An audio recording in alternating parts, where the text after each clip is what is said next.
وسط صراعات الناس على مين اقوى بطل من ابطال الانمي، بيقوم شوية فانز بتحويل افكارهم لانمي جديد بيدمجوا فيه كل ابطال انميات الشونين في قتالات مختلفة ضد بعض. بنبدأ بمعركة سايتاما ضد كاكاروتو اللي بيتفادى الضربة وبيجهز الكاماهياما بينقض بيها على سايتاما اللي بيوقفها بلمح البصر ولا بتهزه، وبيجي من ورا كاكاروتو المتفاجئ يديله بوكس بيكسر بيه سلسلة جبال كاملة. بس بيقوم كاكاروتو يفعل تقنية السوبر سيان وبيتبادلوا القبضات مع بعضهم، لكن بيتغلب سايتاما عليه وبيهبده للمرة التانية في الارض. بيقرر كاكاروتو ان مفيش مفر غير انه يستخدم سوبر سيان اقوى من اللي فاتت، واول ما بيتحول بينقض بلكمة على سايتاما وبرجله بيطيره للفضاء، بس مش بيحله وبيطلع يطبق وشه بايده وبيكمل دشمله فيه لحد ما بيرزعه يكسر بيه جبلين 3. يسكت لا يقوم مفعل الكاماهياما ويدشمله بيها، لكن سايتاما رجوله وبيفضل واقف كالجبل اللي ما يهزه ريح، وبيندفعوا تجاه بعض بالبوكسات لحد ما بيمسك سايتاما ايده الاتنين وبيديله واحده روسيه بقرعته اللامعه. بيتعصب كاكاروتو وبيصرخ للمره الدشليون وبيقوي من السوبر سيان، واول ما بيتحول بينزل بكاماهياما خارقه على سايتاما اللي بيحاول يصدها، فبينفجر المكان من قوتهم وبيقع سايتاما وبينزل كاكاروتو يتحول لاقوى شكل له. بيوقفوا سايتاما وبيقول له معلش يا عمنا بس تحولك اللي فات محيرني وعايز اعرف روتين تطويل شعرك الجامد ده. بيرد دي سوبر سيان 3 بتنبع من اعماقك الداخليه، فبيصرخ سايتاما وبيحاول يطلع خصلايه واحده لكن بيفشل وبيتنرفز. بيهجم على كاكاروتو لكن ما بتاثرش قبضته فيه، وبالمقابل بياخد بوكس محترم منه يطيره لفوق وبيطلع يشوطه لتحت زي الكوره، وبيهجم بالقوه القصوى للكاهاياما على سايتاما اللي بنتوقع خلاص يتهد، لكن بيخرج منها سليم معافى. وبيتحول جدي بيدي كاكاروتو بوكس في بطنه فبيمسكه يلفه لفتين وبيحدفه. بيندفع سايتاما يضربه بوكسين متتاليين، فبيرجع كاكاروتو يديله واحده بركبته في بطنه. بيرجع له سايتاما ضربته وبتشطح منهم هما الاتنين، بيقضوا الطريق كله ضرب في بعض لحد ما بيدوا لبعضهم بوكس في نفس الوقت. بيركلوا كاكاروتو برجله فبيردها له سايتاما بضربات موجعه. بيشخصنها كاكاروتو معاه وبيقوم رازعه واحده تطيره، وبينزل بايده الاتنين متكلبشين على سحنته مش بيرحمه. بيكمل عليه بقذائف كماهيميه عليه من السما، بيهرب منها سايتاما بس بينزل له كاكاروتو وبيشتبكوا في صراع عنيف بيستمر اللحظات لحد ما بيهاجموا سايتاما من وراه وبيوقعوا على الارض. بيهجم عليه تاني فبيتفاداها بس التالتة بتيجي فيه. بينهيه سايتاما بضربة اخيرة بتفجر المكان، لكن بيقوم كاكاروتو بعد ما اتصاب يطلق العنان لطاقته وبينزل مدعكة في سايتاما مش بيخليه يشم نفسه حتى. ما بيسكتش طبعا سايتاما وبيلعبوا باللكمات لحد ما بيقرر كاكاروتو يهجم بالكاماهياما فبيصدها سايتاما، لكن بيديله كاكاروتو بوكس من وراه على غفلة. بيقرر سايتاما يفعل قوته اللانهائية بس بيغفله فيجيتا بشلوت من اللامكان وبيقول له الوحيد اللي هيهزم كاكاروتو هو انا. فجأة بينفجر المكان وبيجي جينوس يتحد مع سايتاما وبيطمنه انه يساعده، وبيندفع لقتال فيجيتا اللي بيغير مساره وبيهبده في الحيطة فبيتهزم بسهولة. بيندفع فيجيتا ناحية سايتاما اللي بيصده وبيضربه في بطنه يخليه يطلع دم وبيهبده بعيد يكسر بيه سلاسل جبال. بيقوم فيجيتا متعصب وبيطلق نار من ايده على سايتاما اللي بيتفاداهم، فبينط يرمي كرة نارية ضخمة عليه لكن ما بتأثرش وبيقفشه سايتاما يوقعه. بيطلع فيجيتا برقة بيحضر هجمة قوية بيها الدشم لسايتاما اللي بيعكس مسارها، فبيلحقوا كاكاروتو وبياخدوا بعيد عنها. بيجي سايتاما يهبطوا على الارض بدون مقدمات، وفجأة بيلاحظوا وجود حد بيدمر المكان. بيكتشف سايتاما ان كل ده كان بيعارك واحد تاني شبيه لجوكو اللي كان فاكره جوكو، فبيقرر سايتاما في لحظة انه يتحد مع كاكاروتو اللي بيوافق وبيسأل جوكو انت مين؟ بيرد انا اسمي سانجوكو، انت جاي منين وعايز ايه؟ بيرد جيت من العالم ال13 اللي حكامه بيخططوا انتقامهم بصنع اقوى محارب وبطل رئيسي. بيطلق جوكو العنان لقوته وبيقول لكاكاروتو هدفي هو اني اندمج معاك ونبقى اقوى من ملك الامني. بيرفض كاكاروتو رفض قاطع وبيقول له حاول بس تقرب مننا مش هتبقى ند ليا انا وسايتاما. بيرد كلامك صح لو انا في الشكل الحالي ده، وبيطلق العنان لقوته فبيتغير شكله وبيبيض شعره. بيفعل كاكاروتو الكايوكين وبينطلق هو وسايتاما في معركة حماسية مع جوكو اللي بيصد ضرباتهم وبيوقعهم هما الاتنين. بيندفع كاكاروتو يديله لكمة في دقنه ما بتأثرش فبيحاول بيحاول يضربه كذا مرة لكن بيتفاداه جوكو، وبلطشة واحدة بيحدفه بعيد وهو منشكح، بس بيحس بقبضة سايتاما اللي بتقرب منه فبيوقفه وبيهبده بعيد. بيقوم كاكاروتو يكمل قتاله معاه بس بيرجع مكانه اول ما اتهبد اول مرة. بيقوم سايتاما يكمل عراكهم بس بيتهبد هو التاني، فبيقرر كاكاروتو يستخدم الكاماهياما اللي بتفجر المكان، بس ما بتأثرش في جوكو اللي بينزل دشملة في كاكاروتو، وبيوريه الكاماهياما الأصلية اللي بتوقعه وما بيقدرش يتحرك. بيخيروا جوكو يا تندمج معايا بالقلادة بالذوق يا هجبرك برضه تندمج بالعافية. بيقوم سايتاما يتحول لمود الوحش وبيضرب جوكو في بطنه يخليه يجيب دم، وبيدشمله بقبضات متتالية بتطرشم جوكو وتمسح بيه الأرض وتطيره لأعالي السما بقبضاته الخارقة وتهبده لأعمق نقطة في الأرض. بتظهر نسخ كتير لسايتاما اللي بيجهز لاستخدام الحركة القصوى، لكن بيقول له جوكو أنا لسه ما استخدمتش قوة القصوى للملك الأبيض، وبيتحول تحول بطولي خارق بيطير نسخ سايتاما وبيهجموا هنا الاتنين بقبضاتهم على بعض، بس بتتكسر قبضة سايتاما وبتوجع جامد. بيضربوا جوكو تاني وفي نفس الوقت بيفوق فيجيتا وبيقرر يعارك معاهم ضد جوكو اللي بيجهز للقضاء على حياة سايتاما، لكن بيلاحظ كاكاروتو وفيجيتا وهم بيندمجوا وراه وبيوحدوا قوتهم في جسم واحد. بيتعصب جوكو وبيندفع كاكاروتو بسرعة خارقة يهجم على جوكو اللي بيصده. بيتبادلوا اللكمات والبوكسات وبيستغلوا المساحات الفاضية في كوكب الأرض لتدميرها. بيستخدم كاكاروتو كايوكون وبيندفع في لحظة يضرب جوكو بوكسات بتدشمله، لكنه قوي وبيقوم يهجم عليه بهجمات كروية بيتفاداها كاكاروتو وبيديله برجله في دقنه يطلعه لفوق وبينزل على دماغه بركلة قوية. فجأة بيطير جوكو وبيجهز ورقته الرابحة، بيجمع قدر كبير من الطاقة لتدمير الأرض وبيقابله كاكاروتو بتنشيط الكايوكون 20 مرة، وبيجهز الكاماهياما القصوى وبيحدفوها على بعض في صراع شديد بين القوتين. بيزود كاكاروتو قوة الكايوكين ال100 فبتقضي على جوكو وبيتهزم، لكنه بيقوم من جديد وهو متطرشم. بيحاول يهجم على كاكاروتو اللي بيديله بوكس في بطنه وبيستعد يقضي عليه، لكن بينتهي اندماج كاكاروتو مع فيجيتا وبينفصلوا فجأة، فبيستغل جوكو اللحظة للهجوم عليهم. بتكون قوتهم شبه انعدمت خلاص مش هيقدروا على جوكو، لكن بيندفعوا وبيضربوه في نفس اللحظة، بس ضرباتهم مش بتأثر فيه وبيهبدهم هما الاتنين. بيهجم فيجيتا بطاقته لكن بيتفاداها جوكو، بينزل لاتش فيه بس ما بتأثرش قبضاته الضعيفة، وبلكمة واحدة من جوكو بيقع وبيضربه بكورة الطاقة فبيتدشمل. بيجي دور كاكاروتو للدشملة بتقنية جوكو لكن بينقذه فيجيتا وبيضحي بنفسه وسط دموعه. قبل ما يموت بيقول له انا مش هقدر اعيش، حان وقت نهايتي، انت الوحيد اللي تقدر تفوز عليه يا كاكاروتو. بيعيط كاكاروتو عليه وهو حالف ينتقم لصديق عمره وبيبلع غضبه واستيائه وبيحولهم لقوة من نوع جديد شبيهة بقوة الملك الابيض. بيحاول يعالج فيجيتا بالرغم من ان تحوله لسه مش رأسي وممكن يفقده في اي لحظة، فبيحاول يخلص معركته بسرعة مع جوكو وبيجهز تقنية قوية. بيجي سايتاما يقفش في جوكو فبيمثله كاكاروتو وبيضرب قبضة الدراجون الخارقة على جوجو اللي بيقوم وبيضرب بوكسات في سايتاما لحد ما بيبعده وبيهرب من قبضة الدراجون. ما بيتبقاش الا سايتاما قدامها. لوهلة بيفقدوا الامل، لكن بينبه كاكاروتو سايتاما انه يغير مسار قبضته الدراجون لمكان جوكو. بيحاول بصعوبة شديدة يغيرها وبينجح بعد معاناة في قلب مسار القبضة والتخلص من جوكو الشرير. بيقرر كل من سايتاما وكاكاروتو يرجعوا لعوالمهم، لكن فجأة بينزل الملوك الاشرار وبتطور سقارتهم. في نفس الوقت بيفوق فيجيتا بعد ما كان فاكر نفسه مات، لكن بيفهموا كاكاروتو انه رجعه بقوة السيان الابيض. بيتحدوا هما الثلاثة ضد الملوك الاشرار الزعيم مع ماركو وكويكاتوس. فجأة بيوصل بيكولو مع غوهان اللي بيديهم سينزو ياكلوه علشان يستعيدوا قوتهم. بيطلق غوهان القوة الثلاثية اللي طورها لهزيمة اي عدو. بيوصل ترانكس لعالمهم وبينضم لهم ملك التدمير بيروز. فجأة بيبدأ معركته مع كويكاتوس وبيضربوا بوكس وراه ركلتين برجله مع بوكس اخير بيطيره. بيقوم كويكاتوس في وشه تقنية الهاكاي اللي بيطلقها بيروز، لكن ما بتأثرش فيه فبيتصدم بيروز. اما مارك بينتقل عينيه قدام غوهان وبيكولو اللي بيطلق العنان لقوته وبيكون اتحول لملك، بس بيقول له غوهان خليني انا عاركه هفوز عليه لوحدي، وبيجمع طاقة الكاماهياما وبيحدفها على مارك اللي بيتفاداها، بس بيجري غوهان يضربه برجله ضربتين ثلاثة وبيحوله لكيس رمل لكماته لدرجة مش بيديله وقت يتعافى. من ناحية تانية بيروح سيباس من ملوك الشر العالم تشيجو يطلب منه ينضم له او يموت. بيندفع تشيجو بسيفه يضربه لكن بيصده سيباس وبيركله برجله يطيره بعيد. بيقوم تشيجو يقسم انه هيقطعه بسيفه وبيحاول يجرحه باي طريقة، لكن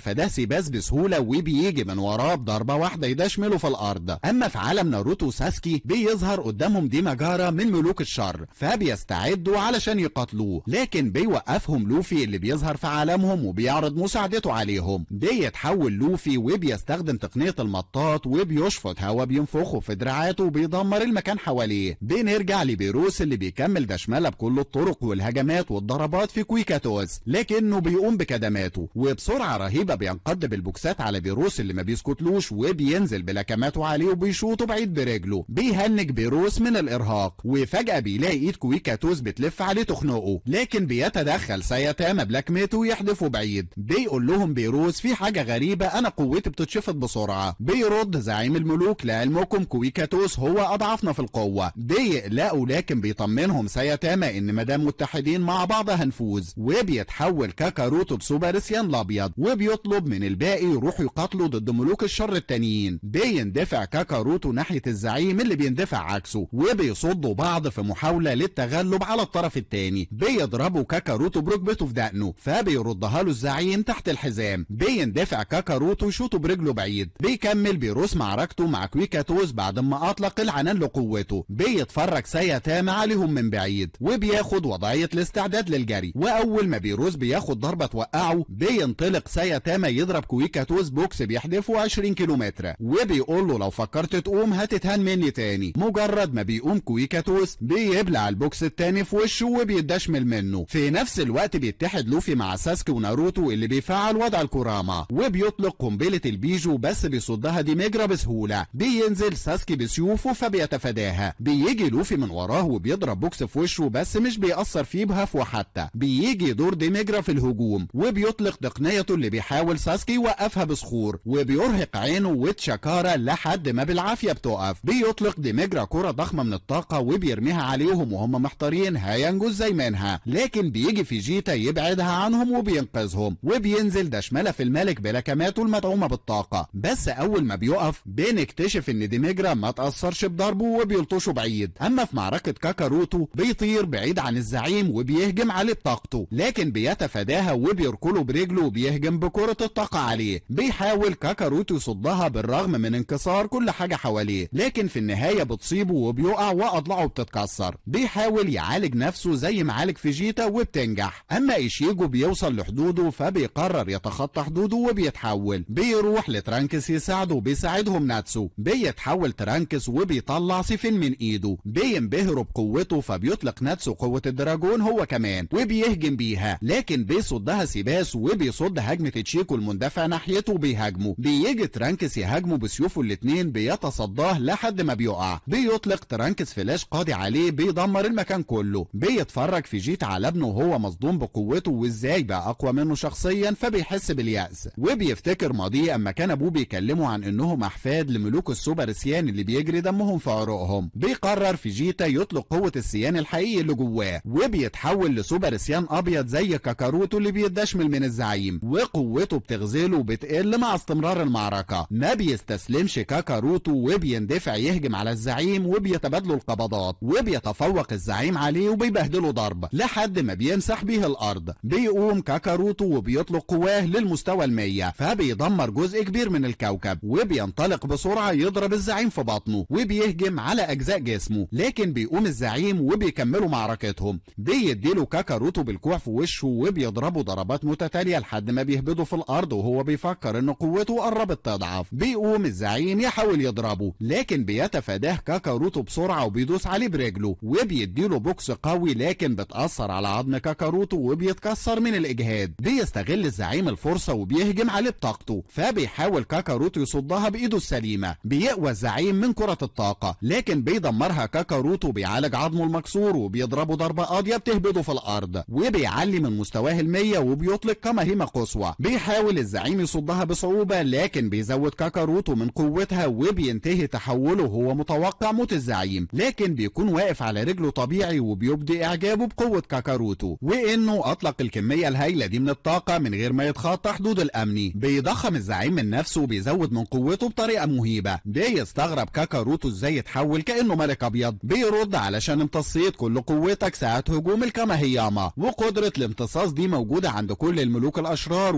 وبيتدربوا على استخدامها عليكم، علشان كده اتحديناكم في معركة كل ما بتبقوا اقوى كل ما بنمتص قوتكم وبنبقى اقوى، وبما اني حصلت على القوة اللي عايزها فما بقاش في فايدة منك. بيهجم عليه الزعيم وبيضربه الضربة القاضية بتاعته، لكن فجأة بيستغرب هجمته راحت فين، وبيلاقي سايتاما قدامه، فبيبدأوا معركتهم مع بعض وبيضربوا سايتاما، لكن ما بتأثرش على عكس ضربة الزعيم اللي بتحدفه لاخر المجرة. بيعرض عليه ينضم لهم ولو رفض هيموت. بيقوم سايتاما يفعل قوة الوحش وبيرفع جزء كبير من الارض بيدمره الاجزاء، وبيقف على كل جزء بينتقل بيه علشان يوجه ضربة للزعيم في جسمه. بيوقف له الزعيم من غير ما يتأثر لحد ما بيوجه له ضربة برق بتقضي عليه وبترميه جنب اخوه كاكاروتو. بيلاقيهم كلهم متدشملين فبيقرر ينهي حياتهم، لكن بتيجي ويس توقفه وبتاخدهم بعيد عنه. جنبهم بيعارض غوهان مارك وبيصد كل هجماته وبيحدفه بعيد. بيهجم مارك بطاقته لكن بيبعدها غوهان وبينطلقوا تجاه بعض يتبادلوا اللكمات، فبتيجي قبضة مارك فيه بتوقعه. بيقوم غوهان يطلق قوته علشان يهين مارك جامد، وبيطلق العنان للسوبرسيان الزرقاء اقصى حدود قوته، وبسرعة رهيبة بينزل ضرب وهجوم على مارك وبيطلعوا يتعاركوا وسط السماء علشان الارض مش مكفياهم، لحد ما بيزهق غوهان من السحاب فبيضرب في مارك وبيهبطه على الارض جامد، وبيستخدم تقنية الماسينكو لتدميره، لكن بيفاجئوا مارك وبيقوم بدون ما يصاب بخدش، وبيصدموا بسرعته وتطوره في القوة وبينزلوا طحن في بعض. بيهاجموا غوهان بطلقات نارية، لكن بيتفاداها مارك وبيتبادلوا الهجوم على بعض في السماء، بوكس من هنا على شلوت من هناك، وفجأة بيختفي مارك كل ما يحاول غوهان يهجم عليه، وفي لحظة بيهبطوا على الارض وبيطلب منه بيكولو انه يتدخل في المعركة، لكن بيرفض وبيطلق الكيما هاما على مارك اللي بيتقبلها وبصدر رحب بيمتصها كلها، وبيضربوا الضربة القاضية بتخلي غوهان ينزف جامد. بيستعد مارك لإنهاء حياته، لكن بيقوم غوهان يهجم عليه هجمات ضعيفة بعد ما خارط قواه، وفي المقابل بيتبهدل من مجرد ضربة بسيطة من مارك، بس مش بيستسلم ومش بيسمح لبيكولو يتدخل. بيستخدم ورقته الرابحة والأخيرة وبيهجم بالدراجون على مارك، بتتدمر نص الكرة الأرضية من حواليهم، لكن بيفضل مارك عايش بالرغم من انه حزين متدمر، لكن بيعالج نفسه وبيزود من قوته وبيستعد لقتال غوهان الفاقد وعيه، لكن بيتحرك بيكولو بسرعة وبيهجم عليه هجمة مفاجأة، وبيرجع ياخد غوهان بسرعة ويهربوا. في نفس الوقت في عالم ناروتو بيطلق ديميجرا قوى الظلام، وبتظهر ساعة فوقيه وبيستدعي أشرار مختلفين من عوالم الأبطال ومنهم مادارا. بيطلق فيجيتا قواه قدام عدوه، بيتصدم ساسكي بقوته الجحدة المختلفة عن تشيكارا، وبعدين بيستوعب ان مادارا لوحده فبيهجم عليه لكن بيوقفه. بيظهر وراه باقي فريق الأشرار يهجموا عليه، لكن بيساعدوا ناروتو بالكيوبي ضد باين، وبيعارك لوفي القرصان بقوة المطاط. بيقول لهم فيجيتا ما تتدخلوش دي معركتي، وبسرعة ضوئية خارقة بيروح لأول واحد يدفعه وبيمحيه من على الكوكب بانفجار. بيهجم عليه ايزن بسيفه لكن بيوقفه فيجيتا بسهولة وبيديله بوكس يطير راسه. بيجي دور القرصان اللي بينزل بقبضته بغشومية يضربه، لكن بيقطع له فيجيتا ايده وبيضربه في رجله وبيديله هجمة في وشه وبينقض بكرة الطاقة عليه يفجره. بيجي دور واحد من ملوك الشر يتبادلوا القبضات، لكن بيتفاداها فيجيتا كلها وبيضربه في وشه يوقعه وبينزل عليه بشعاعين من ايده يدشمله وبيلم شمله مع الباقي. بيعاركوا مدارة بكل ثقة وضعنة، فبيتألم فيجيتا من قوة تقنيته، لكن بيضحك باستهزاء وهو بيبعدها عنه بعد ما مثل عليه. بيهاجموا بتقنية النار فبيصدوا فيجيتا بكل قوته بسهولة وبيتخلص منه، وبيقول لديميجرا تعالى يا رحتان تجي دورك، وبينزل على نافوخه بقبضتين يكسروا له رقبته وبيهبدوا على الارض بضربة اخيرة وبيفجروا، لكنهم بيصحوا كلهم من جديد ولا كأنهم اتضرروا. فبيتصدم فيجيتا وبيحاول يفجرهم فوق المليون مرة، لكن بيلاقيهم زي ما هم ما اتضرروش، اللي فضل واقف مكانه مشلول من ساعة ما ضرب اول عدو بعد ما اطلق قوته. بيطلع ان ايزن استخدم وهم الجينيستو وهو فضل محبوس جوه. بيرجعوا ساسكي لوعيه وبيختار كل واحد فيهم خصمه اللي هيقاتله. اما ويز بعد ما بتفوقهم بتحذر كاكاروتو من استخدام قدرته العلاجية، لانها في المقابل بتاخد سنوات من حياته، وبتفهمهم انها بتعمل اجتماع مع زينو وباقي الملايكة علشان يصلحوا الخلل الحاصل في الميتافيرس، ومحدش فيهم هيقدر يفوز على الزعيم اللي هو في الاساس اسطورة من اساطير الملوك التنانين واسمه زاراما، وكان من قديم الزمان جنب زينو في انتظار الفرصة المناسبة لمحاولة اغتياله. فقرر يصنع الدراجون بولز كمحاولة للفوز، بس اتعزل للعالم ال13 قبل ما يستخدمهم. بيظهر زاراما فجأة قدامهم وبيعلن انه هيتحداهم هم الاربعة. اما ايتشيجو بعد ما استخدم البانكي بيطلق تقنية الجيتسوكا تنشو على سيباس وبيأيده، لكن بيخلع سباس منه بسهولة وبيوقف الهجمة زراما وبيضربوا ترانكس وناتسو مع بعض وبيستعد ينقض عليهم، لكن بيجي البطل سورين في اخر لحظة بسيفه يبعدوا عنهم وبيطيروا بعيد. بيهجم سيباس عليه لكن بلا فايدة لان سورين بيرجع له الضربة اقوى كقبضة من السماء. بيقوم سيباس اقوى وفي المقابل بيطلق سورين قوة كيل ملكية استعدادا لمعركته. بيندفعوا تجاه بعض وبتتقطع دراع سيباس بالسيف وبيستخدم تقنية بتخدم قواه وبيرجع لباقي اللي معاه قوتهم المسروقة وبيهجموا عليه سوا مع بعض يبهدلوه. بيروح سورين ينقذ فيجيتا ويعارك ديميجرا بسيفه المقدس، اما فيجيتا بيريح من بعدها وبيطلق قوة من نوع جديد بتحولها وبيجري ينقض على ديميجرا بوكس وبيساعده سورين بطعنة بتجرحه، فبتختتم قوة الظلام الخاصة بيه وبيرجع طبيعي. بيسيبهم سورين بعد ما ساب لهم ديميجرا وهو ضعيف يقضوا عليه. بيأكل بيكولو غوهان سينزو علشان يستعيد عافيته وفجأة بيلاقوا ماركو قدامهم. بينزل عليه سورين زي الطاحونة، بيهجم عليه مارك لكن بيصد هجمته بهجمة اقوى بس ما بتأثرش. بيأيده بيكولو وبيسحب سورين قوة بهجمته، بعدها بيسيبهم يعاركوه وبيمشي. من ناحية تانية عند جوكو بتشيل ويس حدود قوتهم وبتخرج طاقتهم الخفية استعدادا لمعركتهم مع زاراما اللي بيهجم عليهم بهجمات قوية وسريعة. بيتفادوها وبيصدوها وبيندفع جوكو بقبضته يعور زاراما بس ما بيأثرش فيه وبيرجع له البوكس اقوى في وشه. بيجرب سايتاما حظه بس بيرجع زيه زي جوكو اللي بيرجع يهجم بقبضات متتالية معاه بس بيخنقهم زاراما وبيدشملهم. بيجي سورين بسرعته الخارقة بسيفه يهجم عليه لكن بيديله واحدة في بطنه ترجعه لشكله الطبيعي. بيجمع قبضته الاتنين علشان ينزل بيها عليه لكن بيجي فيجيتا بسرعة بينقذه وبيبعدوا عنه. بيرجع الابطال كلهم وقدامهم ملوك الاشرار راجعين متدشملين. بيصارحهم زاراما بهدفه الحقيقي من القتال وهو قتل الملك اومني بعد ما سحب منهم كمية هائلة من القوة الملكية الخاصة بيهم، ومع انه فشل الا انه جمع شوية حلوين وبيؤمر ملوك الشر يلاقوا حلقاتهم علشان يطلقوا قوتهم القصوى. بيتهز الميتا فيرس من حواليهم وبتظهر ثقوب واعاصير في السماء وفي كل عوالم الانمي. بيتحول زاراما وبيهجم على ناتسو اللي بيتخض وبيحاول يتفاداها. بيفوق جينوس المشوش من الوضع ومش فاهم حاجة بعد ما نام نومته الطويلة. بيلاقي زاراما بيستهدف سايتاما بهجمته فبيندفع يضرب سايتاما في وشه يبعده وبياخد الضربة مكانه وبيختفي من قوتها. بيتعصب سايتاما وبيشعر باليأس والغضب فبيندفع مع بيروس يضربوه بقبضاتهم اللي ما بتأثرش ولو بهفوة وبيحدفهم بغشومية بعيد. بيتحدوا كلهم وبيهجموا هجماتهم وتقنياتهم القاتلة مع بعض للتخلص من زاراما. وبعد ما محوا الجزء ده من الكرة الأرضية بيقوم زاراما عادي وبيقضي على تشيجو يقتله. بيهجم بيروس عليه بطلقاته لكن ولا الهوا. بيرجعها له زاراما أقوى فبتصدها ويس وهي بتودع بيروس قبل ما الهجمة تقضي عليها وتموت. اليأس والغضب بيتملك من بيروس اللي بيبكي بحرقة وبيطلق عن قوته لكن بيمنعه جوكو يهجم علشان ما يموتش. بيهدى بيروس بصعوبة وفجأة بيوصل الملك زين وبتابعيه اللي بيقولوا لهم حصل خلل في زمان العالم بسبب قوى الظلام وثقوبها اللي انتشرت دي. بيتوعد زينو لزاراما وبيستعد علشان يطلع قوة هاكاي التدميرية لكن بيستغرب انه مش عارف يطلعها. بيضحك زاراما بشرانية وهو بيقول له انت فاكرني بعمل كل ده من غير ما استعد لتقنية تعبانة زي دي. بيخلي زينو رجالته يهجموا عليه وبيطيروه بعيد. بيقوم زاراما يهجم لكن بيصده التابع وبيديله هجمات متتالية في وشه وجسمه لحد ما بيدشمل بعيد. بيقوم زاراما للمرة الثالثة وهو واثق من قدرته على الفوز وبيصد كل ضربات وقبضات التابع. ما بيقدرش الباقي يلمح المعركة من مدى قوتهم. بيلاحظ التابع التاني زاراما اللي مش محمي فبيطير بسرعة لمكانه ويضربه لكمة. بعدها بيتحد مع التابع التاني لتسديد تقنية شيفا القاضية على زاراما اللي بتدمر نص الكرة الأرضية بس بيكون زاراما حامي نفسه ما اتخدش ولا خدش وبيقوم بلمح البصر يدشملهم هما الاتنين. بيقول زاراما لزيمو ما توريني شكلك الحقيقي بقوتك الحقيقية وامتص تابعينك اللي هما في الأساس تمدد منفصل لقوتك. بيسحبهم زينو جواه وبيتحول لشكله الحقيقي وبمجرد لمسة ودفعة بسيطة لجسم زاراما بإيده بيدشمل وبيدشمل معاه كل الكواكب والمجرات بعد ما رتبها وتحكم فيها وبيدخل للشمس. بيقوم زاراما بعد ما الهجمة ما قضتش عليه وبيتحداه انه هيعرف يستخدمها هو كمان وهيقضي عليه وهيبقى الملك الجديد. بيكملوا معركتهم بالهجوم على بعض بالهجمات المختلفة. بيضرب زاراما زينو في وشه وبيحاول يقفشه لكن بيتفاداه وبيضربه بعيد. بيجي زاراما من وراه بسرعة وبيطيره وبيروح لمكانه فبيضربه زينو. بيعلن زاراما عن نهاية المعركة ومدى ضعف زينو وبيضرب هجمته لكن بيضربه زينو بقبضته وبينفجر المكان حواليهم. بيضربوا زاراما لكمة في وشه فبيديله زينو ضربة طاقة بتفجر الكوكب. ما أرض الله واسعة بقى. بيتبادلوا القبضات وبيتفوق زينو عليه عليه بقبضة بتهبده. بيقوم زراما يستجمع قواه وبيجهزها في صباعه وبيطلقها طلقة واحدة، لكن بيكسرها له زينو. بس بيجي زراما يرفصه بركبته من وراه وبيرمي عليه هجمتين بتاخد زينو وتدمر الدنيا، لكن بيقوم بسرعة رهيبة بيوجه لكمة لزراما في بطنه وبشلوت بيوقعه على الأرض وبينزل بسرعة البرق يهجم، لكن بيقوم زراما وبيطلع سيف أحمر يهجم بيه فبيتفاداه. ولما بتيجي في زينو بيتعالج دراعه من جديد وبيشطوح له سيفه فبيشخصنها زراما معاه وبيدشمله. بيلاحظ كل الأبطال الموجودين إن قوتهم قلت فبيستوعبوا إن زينو هو بيسحب قوة أتباعه وسحب من قوتهم معاه فبيرجعوا لشكلهم الحقيقي كلهم. بيقوم زينو هو مرهق بس ما بيرحموش زراما وبيدهسوا في الأرض فبتنفجر. بيطلب فيجيتا من كاكاروتو إنه يستخدم جينيكي داما اللي بتسحب الحياة من الأرض وكائناتها الحية، وبتكون هجمة قوية زي القنبلة. بيطلق كاكاروتو قواه وبيعاني لحد ما بتكتمل. بيدخل جوه لاوعيه يلاقي أبوه بارادوك بيندمج معاه بقواه لمساعدته. بتنبض القوة بداخل كاكاروتو اللي بيتحد مع فيجيتا وبيتحولوا لأقوى كائن على الإطلاق. بيندفعوا وبيوجهوا لكمة قوية لزراما اللي بيرجع يهجم، لكن بيستلم بوكس تاني وتالت يدشمله. بيتحد سايتاما معاهم في نفس الجسم وبيحمي باقي الأبطال نفسهم من قوة الهجمة اللي بيرموها على زراما المتأيد من زينو. بتنفجر المجرة كلها وبيفوزوا على زراما أخيرا. بيرجع زينو وويس عايشين، بيسلموا على بعض كلهم ومع وعد باللقاء وكل واحد بيروح لعالمه الخاص. وبكده نكون وصلنا لنهاية الأنمي. استنونا الفيديو الجاي واشتركوا في القناة عشان يوصلكم كل جديد.